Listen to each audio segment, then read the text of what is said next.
Break के बाद वक्त हो चुका है यूपी बुलेटिन का शुरुआत बदायूं से करेंगे, जहां 11 साल के लंबे इंतजार के बाद कासगंज ऐशबाग एक्सप्रेस का संचालन फिर से शुरू हो गया है।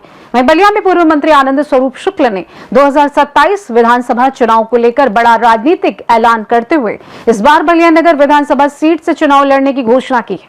उधर प्रतापगढ़ पुलिस को आधुनिकीकरण के तहत प्रशिक्षित डॉग स्क्वाड मिला है, जिससे अपराधों की जांच और वैज्ञानिक साक्ष्य जुटाने की क्षमता और मजबूत होगी। इसके अलावा रायबरेली में सबका दल यूनाइटेड के राष्ट्रीय अध्यक्ष प्रमोद कुमार लोधी ने कार्यकर्ताओं के साथ समीक्षा बैठक कर 2027 विधानसभा चुनाव की तैयारियों का जायजा लिया और बूथ स्तर तक संगठन को मजबूत करने के निर्देश दिए। आइए देखते हैं यूपी की सभी प्रमुख खबरें। अयोध्या में मुख्यमंत्री योगी आदित्यनाथ पर कथित अभद्र टिप्पणी को लेकर विवाद गहरा गया है। सनातन रक्षक संघ ने ज्योतिर्मठ पीठ के शंकराचार्य स्वामी अभिमुक्तेश्वरानंद सरस्वती समेत कई लोगों को विधिक नोटिस भेजते हुए 15 दिन के भीतर जवाब मांगा है।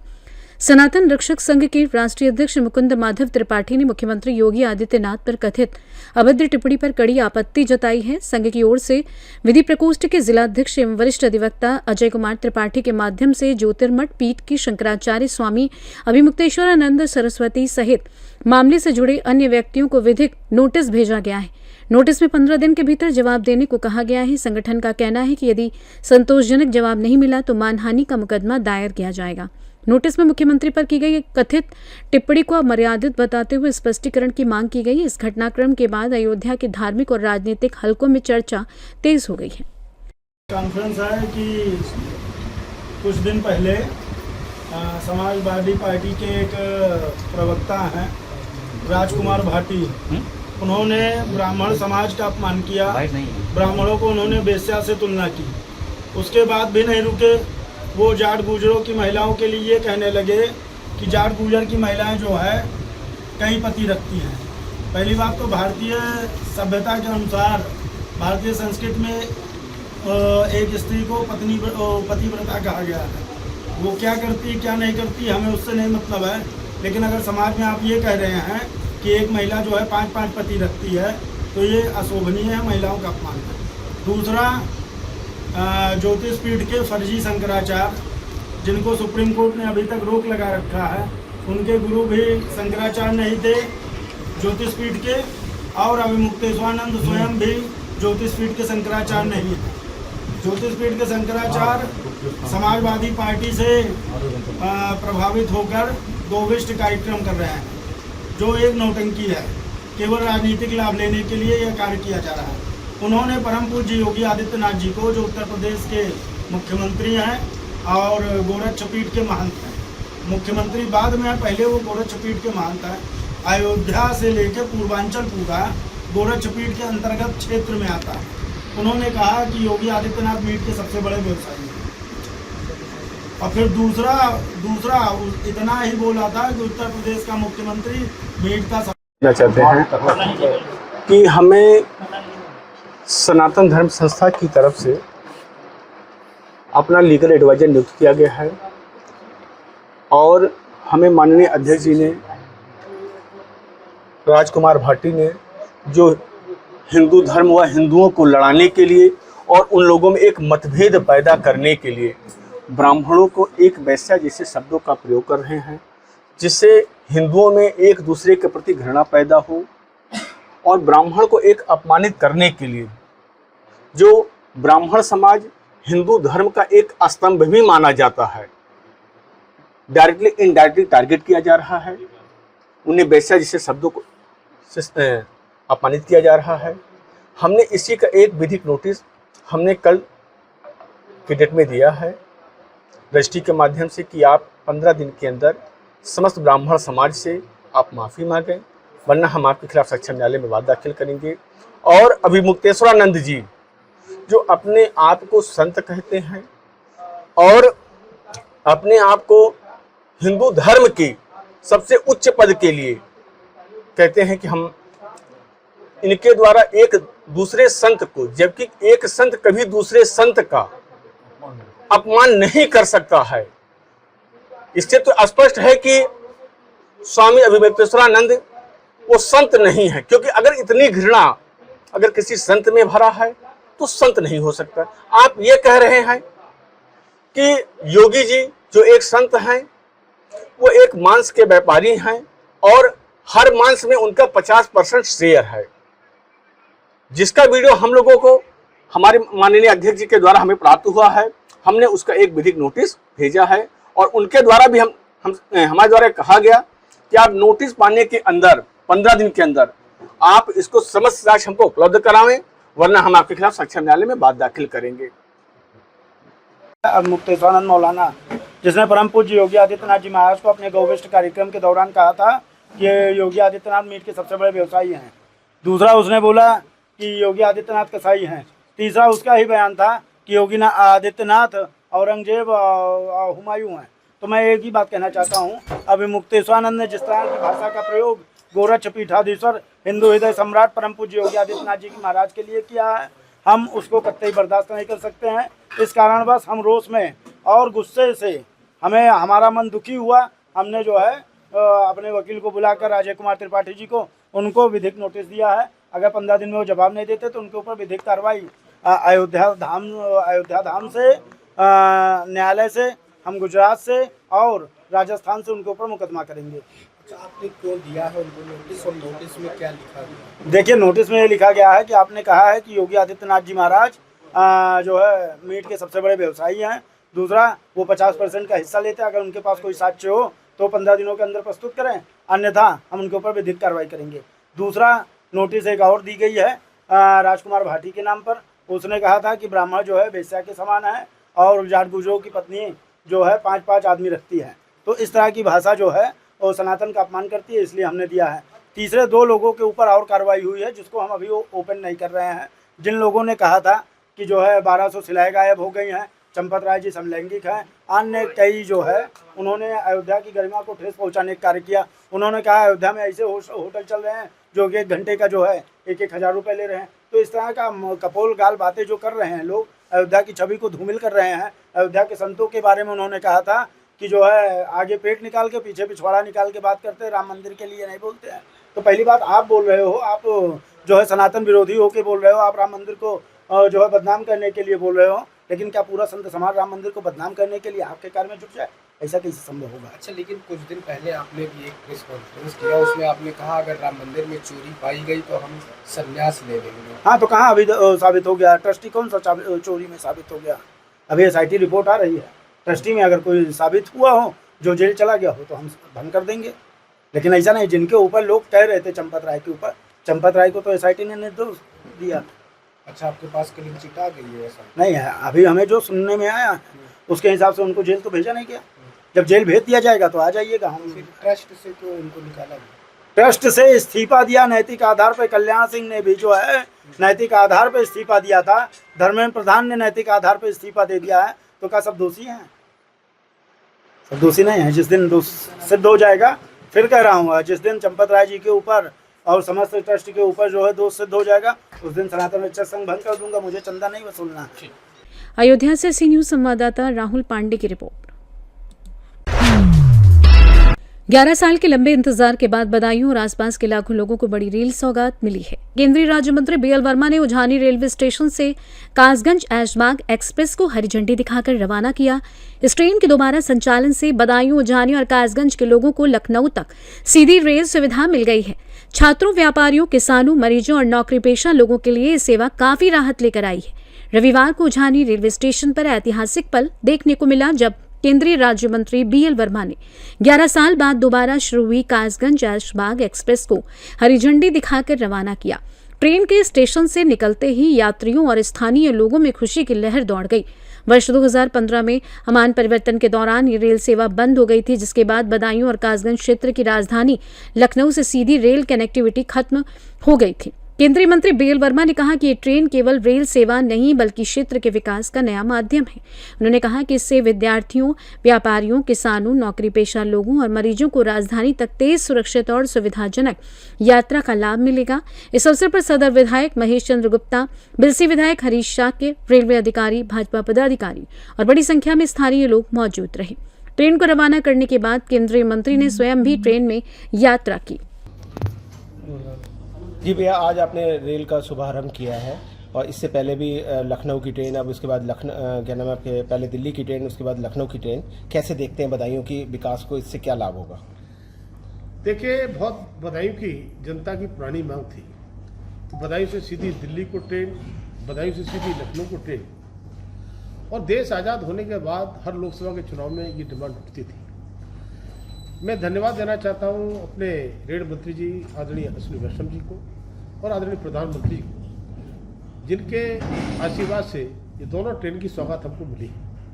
पिछले 13 अप्रैल को हमने बदायूं रेलवे स्टेशन से बदायूं से सीधी दिल्ली की ट्रेन एक्सप्रेस सीधी हरी झंडी दिखाने का काम किया, और आज 26 जुलाई के लिए इतनी जल्दी बदायूं से सीधी लखनऊ के लिए एक्सप्रेस ट्रेन मेरा होम टाउन उझानी रेलवे स्टेशन से आज हरी झंडी दिखाने का सौभाग्य मिला है। जैसे कि चमचमाती ट्रेन दुल्हन बनाकर सजाकर झंडी दिखाई गई, और जिस तरह से उझानी रेलवे स्टेशन को सजाया गया 3 दिन से, और मैं कहूँगा कि देश की सरकार, हमारी केंद्र की सरकार, उसकी इतनी बड़ी सौगात बदायूं की जनता को मिली है, और जनता में जिस तरह का उत्साह उल्लास देखने को मिला, आप देख रहे होंगे कि उझानी रेलवे स्टेशन पर पैर रखने को जगह नहीं, लगातार इतनी भीड़। लेकिन हमारे ऐसे हमारे कार्यकर्ता, ऐसे हमारे भाजपा के नेता, जिन्होंने टिकट लेकर या रेलवे का पास लेकर उझानी से बदायूं की यात्रा भी की, उस यात्रा का आनंद उठाने का काम भी किया। मैं कह सकता हूँ कि हमारे किसान हो, हमारे गरीब हो, हमारे शिक्षा के लिए छात्र हो, हमारे मरीज हो, हमारे व्यवसायी व्यापारी भाई हो, इन सब के लिए अपने अपने क्षेत्रों में ये वरदान साबित होगी, और एक यात्रा, सस्ती यात्रा, सुगमता की यात्रा ये हमारी होगी। और हम कह सकते हैं कि अभी हमारे विधायक लोग कह रहे थे, अब तो हम कह सकते हैं कि लखनऊ से दिल्ली से कोई अगर आना चाहते हैं, वहाँ से बैठ जाओ, यहाँ पर उतर जाएंगे, हम यहाँ से ले लेंगे।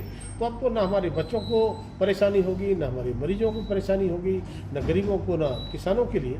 आज किसान भी उपज का ठीक से मूल्य उनको कैसे ठीक से मिले, हमारे व्यापारी कैसे व्यापार में सुगमता के लिए इस ट्रेन का फ़ायदा उठा पाएँ। तब मैं कह सकता हूँ कि ट्रेन की यात्रा वैसे ही बहुत अच्छी और पुरानी हमारी सस्ती यात्रा मानी जाती है और सुरक्षित यात्रा मानी जाती है। तो ये दोनों ही ट्रेन, हमारी बदायूं से दिल्ली की सीधी ट्रेन, बदायूं से सीधी लखनऊ की ट्रेन, ये दोनों की हरी झंडी दिखाने का सौभाग्य मिला है।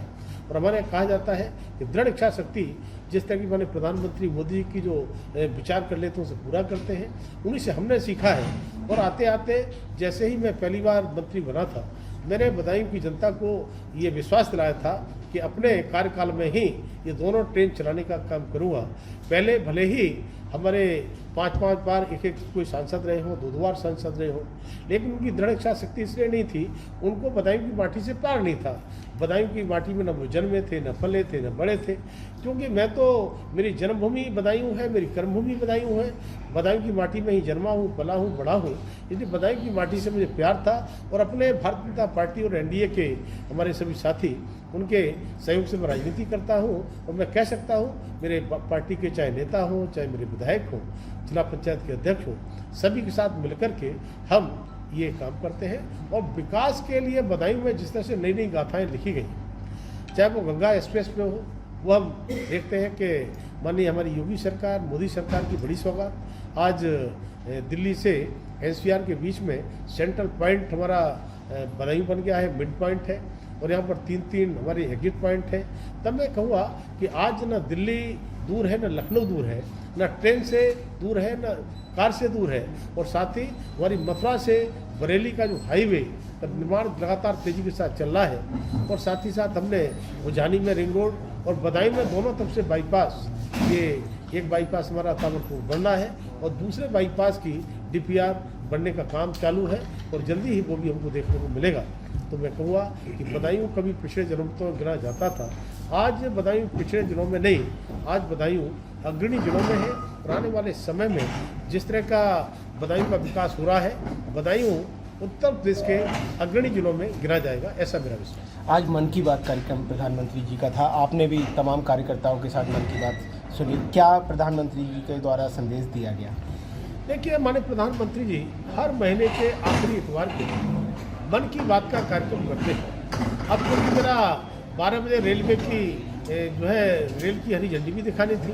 तो मैंने अपने कार्यकर्ताओं के साथ इतनी बड़ी संख्या के साथ, जहाँ पर कार्यकर्ता बूथ पर मन की बात को सुन रहे थे, मैंने भी बड़ी संख्या में लोगों के साथ रेलवे में इस कार्यक्रम से पहले मन की बात को सुना है। और केवल मन की बात को हम सुनते नहीं हैं, हम भाजपा के कार्यकर्ता माने प्रधानमंत्री मोदी का जो पाथे मिलता है मन की बात के माध्यम से, उनके लिए आगे बढ़ाने का काम करते हैं। पूरे देश में नए नए किस प्रकार के अवसर हमारे सामने रहते हैं, किन किन क्षेत्रों में कौन अच्छे काम किए हैं, उनके लिए माने मोदी जी कैसे सराहते हैं। तो निश्चित रूप से हर मन की बात में हम कुछ न कुछ प्रेरणा लेते हैं और उस प्रेरणा के आधार पर आगे हम काम करते हैं।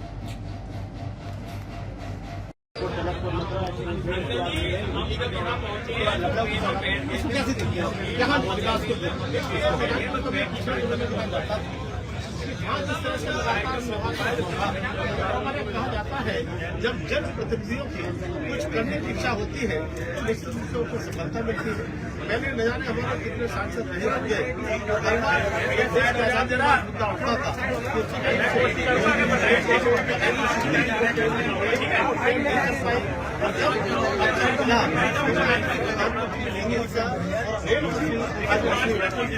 और वो आभार व्यक्त करता हूँ जिस तरह से दिल्ली को सीधी ट्रेन चलाई, इसी तरह से लखनऊ के लिए ट्रेन चलाने का काम हुआ है। और केवल ट्रेन नहीं, लगातार जिस तरह से हमारा गंगा एक्सप्रेस वे आज NCR लखनऊ का एक ब्रांड बदायूं बन गया है।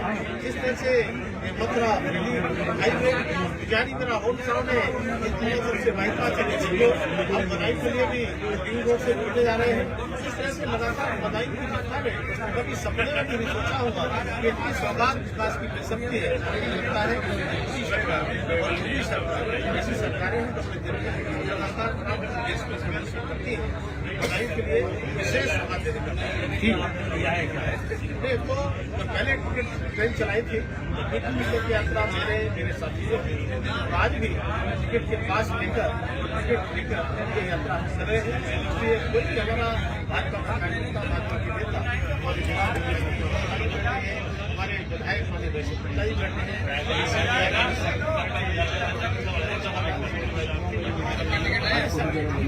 एक कार्यकर्ता आप मीडिया में चल रहे हैं, आप सबको पास लेकर अपना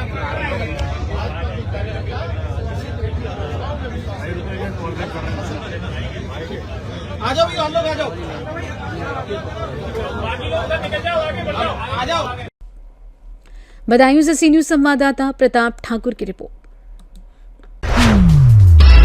पूर्व मंत्री आनंद स्वरूप शुक्ल ने आगामी 2027 के विधानसभा चुनाव को लेकर एक बड़ा राजनीतिक ऐलान किया है। बलिया नगर विधानसभा आनंद स्वरूप शुक्ल ने इस बार उन्होंने अपनी जन्मभूमि कर्मभूमि बलिया नगर विधानसभा से चुनाव लड़ने का ऐलान कर दिया है। उन्होंने कहा कि बैरिया विधानसभा से नहीं लड़ूंगा चुनाव, अपने जन्मभूमि और कर्मभूमि से लड़ूंगा चुनाव, क्योंकि सबसे ज्यादा सदस्य मैंने बलिया नगर में बनाया है।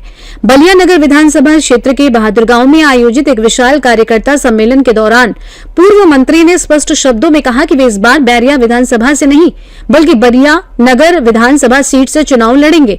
बता दें कि 2027 के विधानसभा चुनाव में अभी वक्त है, लेकिन पूर्व मंत्री आनंद स्वरूप शुक्ल ने अभी से ही जमीन पर पकड़ मजबूत बनानी शुरू कर दी है। वे इन दिनों गांव-गांव जाकर तूफानी दौरे कर रहे हैं। ताबड़तोड़ कार्यकर्ता सम्मेलनों के जरिए जनता और कार्यकर्ताओं के बीच सीधा संवाद स्थापित कर रहे हैं।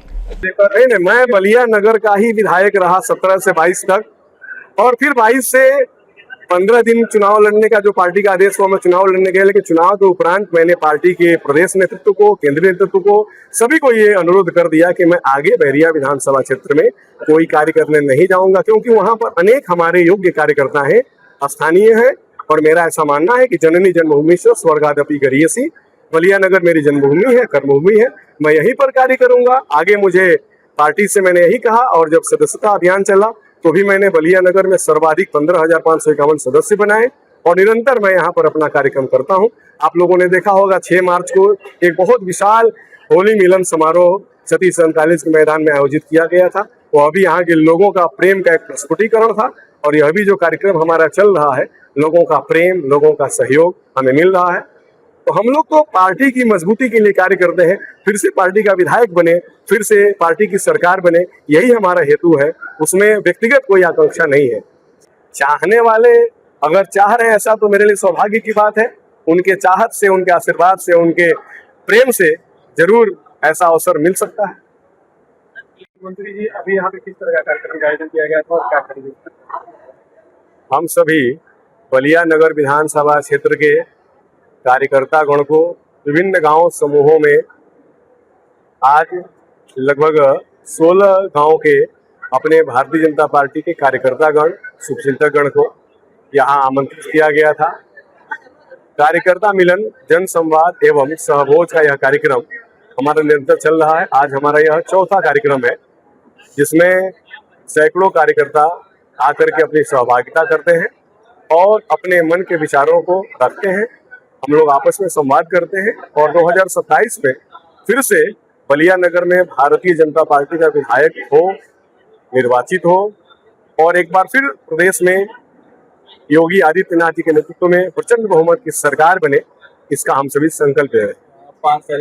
बलिया से सी न्यूज संवाददाता आनंद दुबे की रिपोर्ट। फतेहपुर में शराब के लिए पैसे मांगने से इनकार करना दो सगे भाइयों को भारी पड़ गया। आरोपी ने दोनों पर चाकू से ताबड़तोड़ हमला किया और दुकान से 2.5 लाख रुपए लेकर फरार हो गया। फतेहपुर के कोतवाली क्षेत्र स्थित उत्तरी मुराइन टोला मोहल्ले में शनिवार देर रात फल व्यापारी गुलाम अहमद के बेटे वसीम अहमद और नसीम अहमद पर मोहल्ले के ही खुर्शीद ने कथित तौर पर चाकू से हमला कर दिया।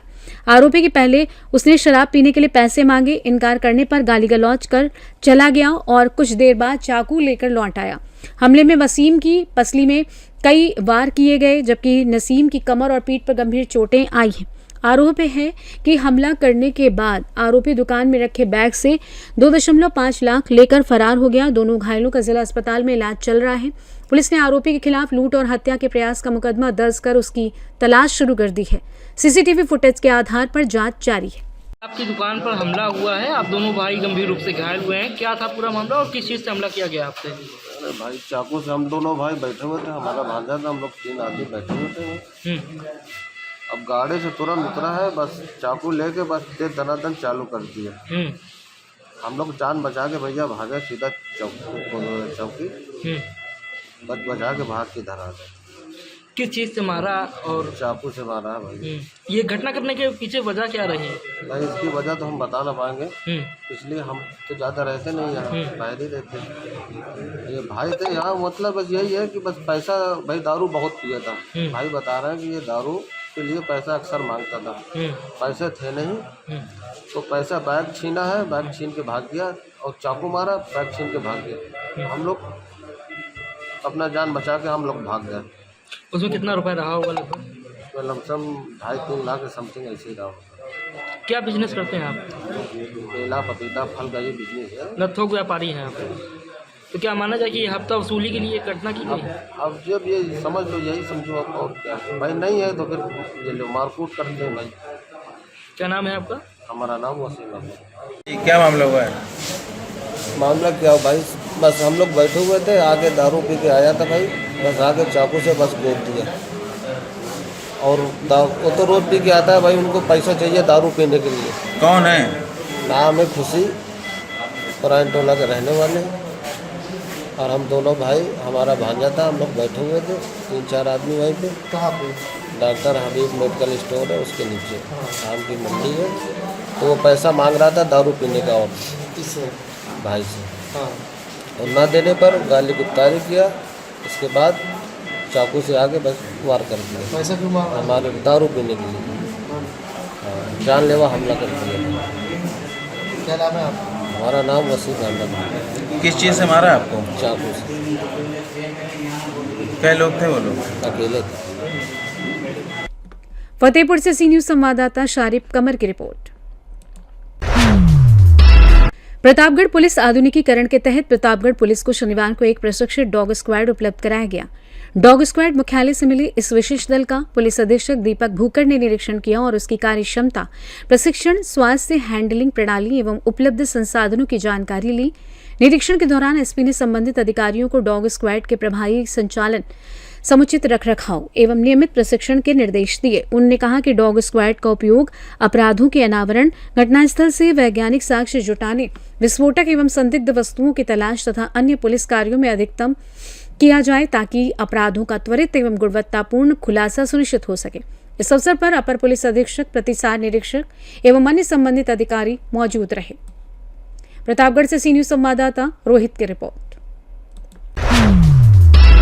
रायबरेली में सबका दल यूनाइटेड के राष्ट्रीय अध्यक्ष प्रमोद कुमार लोधी ने पार्टी कार्यकर्ताओं के साथ समीक्षा बैठक कर आगामी विधानसभा चुनाव 2027 की तैयारियों का जायजा लिया। इस दौरान उन्होंने संगठन को बूथ स्तर तक मजबूत करने पर जोर दिया। सबका दल यूनाइटेड के राष्ट्रीय अध्यक्ष प्रमोद कुमार लोधी ने रायबरेली में कार्यकर्ताओं के साथ बैठक कर विधानसभा चुनाव 2027 की रणनीति पर चर्चा की। उन्होंने सभी पदाधिकारियों और कार्यकर्ताओं को अपने अपने विधानसभा क्षेत्रों और बूथों पर तैयारी तेज करने के निर्देश दिए। बैठक में उन्होंने लोधी समाज के साथ कथित अन्याय और पुलिस द्वारा उत्पीड़न का मुद्दा भी उठाया तथा कहा कि समाज को न्याय मिलना चाहिए। उन्होंने ये भी कहा कि आगामी चुनाव में कोई भी राजनीतिक दल उनकी पार्टी के साथ मिलकर चुनाव लड़ सकता है। मेरा नाम प्रमोद कुमार लोधी है और सबका दल यूनाइटेड पार्टी का मैं राष्ट्रीय अध्यक्ष हूँ। का दौरा हुआ, समीक्षा बैठक कर रहे हैं, क्या है? आज रायबरेली में 2027 के लिए हम चक्रव्यूह तैयार कर रहे हैं। रायबरेली जनपद के अंदर हरचंदपुर विधानसभा क्षेत्र और सरेनी विधानसभा क्षेत्र, ऊंचाहार विधानसभा क्षेत्र, बसनावा विधानसभा क्षेत्र, जहां पर हमारा वोटर 30,000 से लेके 80,000 तक है और इतनी बड़ी आबादी होने के बावजूद भी आज हमारे लोग वंचित हैं और शोषित हैं। मेरा तो कहना साफ साफ है कि हमारे लोग जाग जाए तो ये लोकसभा क्षेत्र आदरणीय राहुल गांधी जी का नहीं है, वो क्षेत्र हमारा है। इतनी बड़ी हमारी आबादी है और इतनी बड़ी आबादी होने के बाद आज भी जहां जहां पर हमारे लोग रहते हैं उनके गांव में रास्ते नहीं है। आज भी क्षेत्रीय पुलिस के द्वारा हमारे लोगों को न्याय नहीं मिलता है और पूरी तरह से हमारे लोगों का शोषण होता है। आज की समीक्षा बैठक विधानसभा अध्यक्ष और जिले के पदाधिकारियों के साथ हुई है और हम लोग 2027 की मजबूत तैयारी कर रहे हैं। क्या लग रहा है 2027 में जो है कि अपने दम पर चुनाव लड़ेंगे या फिर कोई संगठन करके चुनाव लड़ेंगे? 2027 में चाहे इंडिया गठबंधन हो चाहे इंडिया गठबंधन हो, हमारी तरफ से दरवाजा खुला है। ये लोग चाहें तो हमसे अलायंस कर सकते हैं, इनको आवश्यकता हो, आवश्यकता ना हो तो अलायंस ना करें। यहाँ खोने को कुछ नहीं है, हम लोगों को खोने को कुछ नहीं, सब कुछ पाने को है। हम 32 की तैयारी 29 की तैयारी शुरू कर देंगे। रायबरेली से सी न्यूज संवाददाता वीरेंद्र की रिपोर्ट। फिलहाल के लिए इस खास बुलेटिन में बस इतना ही। देश दुनिया की तमाम बड़ी खबरों को जानने के लिए जुड़े रहें सी न्यूज भारत के साथ। हर खबर आपके साथ, आपके हाथ।